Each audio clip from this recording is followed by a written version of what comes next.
केदारनाथ जी और मैनेजर पांडे का बहुत ही करीबी छात्र रहा। घर पर आना जाना ये मेरा उनके साथ था। तो इस वजह से भी पूछते हैं हमसे कि भाई जामिया में हिंदी विभाग का क्या हो रहा है। इसके अलावा यहाँ से भी आपके प्रोफेसर मुजीब साहब, अशोक चक्रधर साहब, अब्दुल्ला बिस्मिल्लाह जी, जिनकी मैंने पहली बार मेरे ख्याल से BA पार्ट 1 में झीनी मिनी चदरिया पढ़ी थी, बहुत पहले पढ़ी थी उनकी जो उपन्यास। तो मैं जब विभाग है वो उस तरह नहीं कर पा रहे हैं जिस तरह से हमारे और विभाग कर पा रहे हैं। क्योंकि मैं खुद भाषा का साहित्य और भाषा का मैं विद्यार्थी हूँ, तो मेरा प्रयास ये रहा कि मैं इन विभागों को भी एक्टिवेट किया जाए, कुछ करें। ज्ञान सिर्फ क्लासरूम में नहीं होता, यह आप ध्यान रखेंगे। जिस तरह से इबादत सिर्फ जायनमाज पर और मस्जिद में नहीं होती, असल इबादत जायनमाज के बाहर और मस्जिद के बाहर होती है, उसी तरह से असल पूजा मंदिर में घंटी बजाने से नहीं होती, बाहर घंटी बजाने से होती है। बच्चों को भी, छात्र छात्राओं को भी क्लास के बाहर जो ज्ञान है वो ज्ञान भी देना चाहिए। तो मैं बहुत ही खुश हूँ कि आज जो है नीरज जी ने और पूरी हिंदी विभाग ने जो है ये संगोष्ठी जो है वो आप लोगों के लिए सजाई है। देखिए, रहीम की जो भाषा है वो बहुत भाषाएं जानते थे कि अपनी कहा, तो या तो मैं फारसी में बोलूं या फिर रहीम की भाषा में बोलूं, दो ही मेरे पास ऑप्शन है। दोनों समझ में आ गए। तो फारसी में अगर बोलूं तो फिर आपको समझ में नहीं आएगी, तो फिर रहीम की भाषा में क्यों नहीं बात करूं मैं। हाँ, ये दुर्भाग्य है कि फारसी वाले रहीम का को आधा जानते हैं और हिंदी वाले भी आधा जानते हैं। और मैं शौक हूँ कि यहाँ कोई फारसी का कोई शिक्षक, कोई छात्र छात्रा कोई है फारसी की तरफ से नहीं है। ये देखिए, मतलब रहीम पे बात हो और फारसी के शिक्षक और स्टूडेंट ना हो तो ये तो दुर्भाग्य की बात है। अगर कोई फारसी जानता है तो हिंदी नहीं जानता, और हिंदी जानता है तो फारसी नहीं जानता। इसी सब को ध्यान में रखते हुए हमने जो है एक जर्नल निकाला है, उसका नाम है तारा दर्पण। तारा फारसी है, दर्पण हिंदी है। ये जर्नल है जिसमें हम 8 लेख फारसी में और 8 लेख हिंदी में निकालते हैं। ये साल में हम 3 बार निकालते हैं। ये इस वजह से हमने निकाला था कि हिंदी और फारसी में जो शोध हो रहे हैं उसके बारे में फारसी वाले भी जाने और हिंदी वाले भी जाने।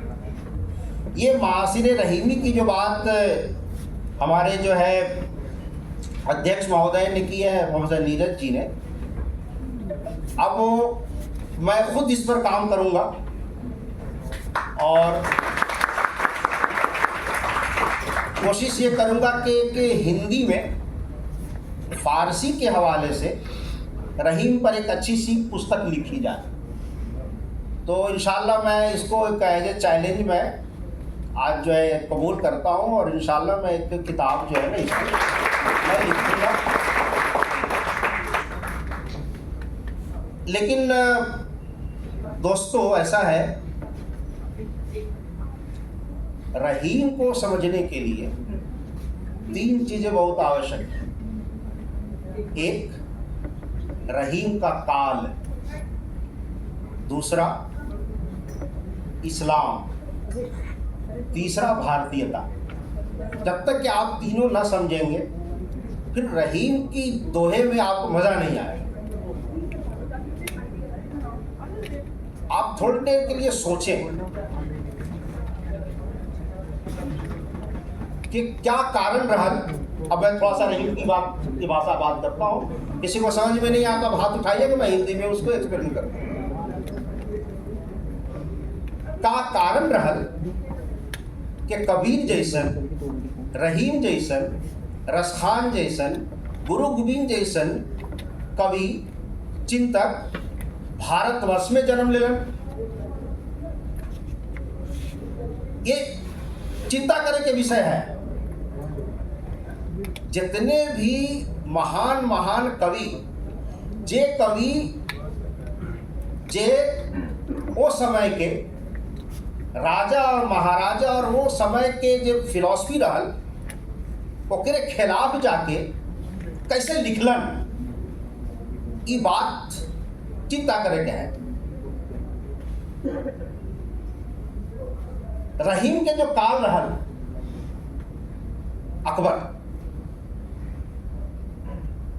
अकबर के पिता का नाम हुमायूं। शेर शाह हुमायूं के पीछे पागल हाथी की तरह घूमत रहा, तो पकड़ी और मारी। आपको पता है ये पूरी इतिहास। भाग रहा है हुमायूं, भाग रहा है, पीछे से शेर शाह उसको ढूंढ रहा है, कहाँ है, कहीं से भी निकालो, मारो। वो समय हुमायूं की wife Hamida Bano 9 month pregnant रहा। हुमायूं जितने भी उनके भाई हैं सबों के पास गया और बोला कि देखो भाई ये शेर शाह मेरे पीछे पड़ा है, मुझको तो नहीं, हमारे मेहररुआ के रखला, हमारे मेहररुआ के तू रखला, हम जान बचाकर हम ईरान भाग जाए, कम से कम हमारा मेहररुआ तो बचल रहा। सबके भाइयों ने मना कर दिया कि भैया ये तो मैं नहीं करूंगा, अगर तोरा मेहरारू के हम रखत है तो शेर शाह हमरा थोड़े छोड़िए। अब वो बेचारा जो है परेशान है, कहाँ जाए। मैं आपको बता रहा हूँ कि काल क्या है रहीम का, इस तरह की परिस्थिति है। हमेशा ध्यान रखिएगा, कवि के लिए इकोसिस्टम जो है ना क्रिएट करना बहुत जरूरी होता है। हमारे शायर यहाँ बैठे हुए हैं, ये हमको बताएं कि मैं झूठ बोल रहा हूँ कि सही बोल रहा हूँ। अभी जाड़ा है, आप आम का वृक्ष लगाए, आम आएगा उसमें? नहीं आएगा। अगर मैं जामिया में, पूरी जामिया में अंगूर लगा दूं, नहीं आएगा। ये मिट्टी ही नहीं है उसके लिए। हमेशा आप ध्यान रखेंगे कि भारत की मिट्टी, भारत की भूमि 1000 ईयर से आचार विचार, संस्कार, रवायत, सकाफत, सभ्यता, संस्कृति के लिए बहुत ही जरखेज रहा है। ये कहीं नहीं मिलेगा आपको। ये भारतवर्ष में हुआ कि मैंने कहा कि अरम ब्रह्मासी, मैं ब्रह्म हूं। भारत में एक नई फिलॉसफी आ गई। बाहर में इसी शब्द को मंसूर इब्न हल्लाज ने कहा, अनल हक। मंसूर इब्न हल्लाज क्या आपको बताओ, फांसी पे चढ़ा दिया गया।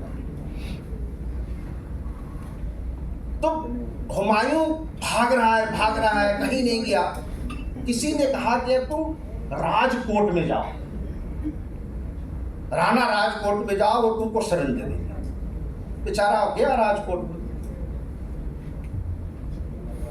उसके राजा ने कहा कि नहीं भैया, मैं तुमको शरण नहीं दूंगा, क्योंकि फिर शेर शाह हमारे पीछे पड़ेगा। अब ये बिंदु बहुत ही महत्वपूर्ण है। राजा राजकोट की मेहरारू सामने आवत है और ये बोले कि भैया ये स्त्री है, 9 महीने की प्रेग्नेंट है, एकरा के रख लेते हैं, हुमायूं को ना रखा। ये देखो, मतलब ये संस्कार और संस्कृति देखो आप। बहरहाल हमीदा बानो राजा राजकोट के में रह गई, हुमायूं चला गया, बेचारा पलायन करके ईरान गया। अब ये कहानी, अब ईरान की कहानी आप ईरान में रहने दीजिए। राजकोट में अकबर के जन्म होता है। अकबर का जन्म कहाँ हुआ? एक ठाकुर राजा के, राजपूत के फैमिली में। 9 साल तक, 8 साल तक अकबर वहीं रहा। क्या फायदा हुआ उससे रहने का? भारतीय सभ्यता, भारतीय संस्कृति, देखो ये हमेशा हमारे छात्र छात्रा में ये चीज ध्यान रखना कि हमारे अंदर जो एक दूसरों को एक साथ लेकर, एक साथ मिलने की जो संस्कृति है, दुनिया में कहीं नहीं है। ऐसे नहीं एक बार ने कहा कि यूनानो मिस्रो रूमा सब मिट गए जहां से, अब तक मगर है बाकी नामो निशा हमारा। कुछ बात है कि हस्ती मिटती नहीं हमारी। ये कुछ बात यही है, यही कुछ बात है। ये कुछ बात क्या है? सर्वे भवन्तु सुखिना सर्वे सन्तु निरामया। कोई भी आप पूजा पाठ ले लो, चाहे गीता का श्लोक ले लीजिए, वेदा का श्लोक लीजिए, किसी भी गीता संस्कृत के विद्वान यहाँ बैठे हुए हैं, मुझको आप गलत होगा सही करेंगे, कहीं भी वैदिक श्लोक में, गीता के श्लोक में किसी भी धर्म की, किसी भी रिलीजन की बात कभी हुई ही नहीं, कभी भी नहीं। ये हम मान रहे हैं, क्योंकि हम नहीं समझ रहे हैं। मैं यहाँ पर कोई श्लोक पढ़ दूं सर्वे भवन्तु सुखिना, वो किसी को समझ में आया नहीं, बोले अरे ये तो कुलपति जो है ये तो संस्कृत का श्लोक पढ़ रहा है, अरे ये तो गजब हो गया, जामिया में संस्कृत का श्लोक, ये तो बहुत, ये तो इससे बड़ा जो गुनाह हो ही नहीं सकता। वो समझा नहीं। अल्लाह अकबर, अल्लाह अकबर का अनुवाद होता है ईश्वर महान है। अगर मैं किसी मंदिर में जाऊं, कहूँ अल्लाह अकबर, मेरा क्या हाल होगा बताओ? और अगर मैं कहूँ ईश्वर महान है, हाँ कोई प्रॉब्लम नहीं है। देखो बात वही, समझ नहीं पा रहे हैं। हमारी मानसिकता इतनी कमजोर हो गई है। रहीम की बात करें, देखा सब विषय क्या दिया है, हमारा समय। अरे मेरे भाई, रहीम हमसे 100 साल ज्यादा आगे है, अभी तक हम रहीम तक पहुंच ही नहीं पाए हैं। तो अकबर का जन्म होता है, अकबर जो है राजा बनता है। अब अकबर जब राजा बनता है, चूंकि उसका लालन पालन, हमेशा आप सब भाषा के छात्र हैं, मातृभाषा की बात करते हैं। किसी ने पूछा आपकी पितृभाषा क्या है? किसी ने पूछा व्हाट इज योर फादर टंग? पूछा किसी ने? नहीं पूछा। क्यों नहीं पूछा है? इस वजह से नहीं पूछा है कि हम माँ से ही सब चीज लेते हैं। हम भाषा, संस्कार और संस्कृति सब हम माँ से ही लेते हैं, इसीलिए कहता है मातृभाषा। अब ऐसे हालात में अकबर जो है वो बनता है राजा, बादशाह बनता है। उसके बादशाह बनने में सबसे बड़ा जो आदमी है जो उसको इस मकाम पर पहुंचाता है, उसका नाम है बैरम खान। ये बैरम खान कौन है? ये जहां पर हम बैठे हुए जिसके नाम पर अब्दुल रहीम खाना का बाप है, बैरम खान। ये बैरम खान कहाँ से आया है? ये ईरान से आया हुआ है, काशान से। एक जगह है ईरान में काशान, वहाँ का आदमी है ये। यहाँ आता है बैरम खान, और बैरम खान अकबर को अकबर बनाता है। पहले तो जलालुद्दीन था, लेकिन जब हर आदमी के पास जो है ना लोभ होता है, बैरम खान थोड़ा लोभी हो गया और वो चाह रहा था कि अकबर की जगह पर मैं ही क्यों नहीं बादशाह बन जाऊं। भाई जब मैं बादशाह बना सकता हूं तो हो भी सकता हूं ना। अब ये खबर अकबर को लग गई, तो अकबर चूंकि बैरम खान के एहसान के तले इतना दबा हुआ था कि उसका मर्डर नहीं किया, कहा कि ऐसा कीजिए गुरुदेव, आप हज करने के लिए चले जाओ, सबसे आसान तरीका है, नहीं बजाओ। अब आज की तरह तो नहीं है कि 15 दिन में वापस आ गए। उस वक्त तो पता नहीं 3-6 महीने, 7 महीने, 8 महीने लगते थे। तो उसने बैरम खान को बेचारे को हज के लिए भेज दिया। बीच में किसी ने जो है उसका मर्डर कर दिया। एक चीज और आप ध्यान रखें, खासकर जो छात्र छात्राएं हैं, हमारी भारतीय परंपरा में पूरी का पूरा भारतीय साहित्य परंपरा पढ़ लो, किसी भी साहित्य को उसके ओपिनियन के लिए मारा नहीं गया, कभी भी नहीं। इसी भारतवर्ष में वैदिक साहित्य का खुलेआम चैलेंज करने वाले हमारे पास महात्मा बुद्ध और महावीर जैन है। किसी ने कुछ नहीं कहा, उसको आप छोड़ दो। ये हमारे यहाँ तो एक चारवाक की जो फिलॉसफी है, वो तो कहता है पियो फिर गिरो, फिर पियो, फिर गिरो, फिर पियो, यानी पीते रहो जब तक कि तुम्हारा कल्याण ना हो जाए। ये फिलॉसफी हमारे यहाँ भी है। देखिए, वैदिक साहित्य को चैलेंज करने वाले हमारे पास अभी 9 या 10 स्कूल्स हैं, लेकिन 9 और 10 स्कूल में से किसी भी साहित्यिक को और किसी भी फिलोसफर को मारा नहीं गया, कत्ल नहीं किया गया। It only happens in India. ये सिर्फ इंडिया में ही होता है, बाकी जगह नहीं होता। क्या आप सोचते हैं कि किसी यूरोपियन कंट्री में और किसी गल्फ कंट्री में महात्मा बुद्ध और गौतम बुद्ध और जो है कि हमारे सिखिज्म और जैनिज्म और बुद्धिज्म का उदय हो सकता है? कभी भी नहीं हो सकता। मैं आपको चैलेंज करता हूँ, कभी भी नहीं हो सकता,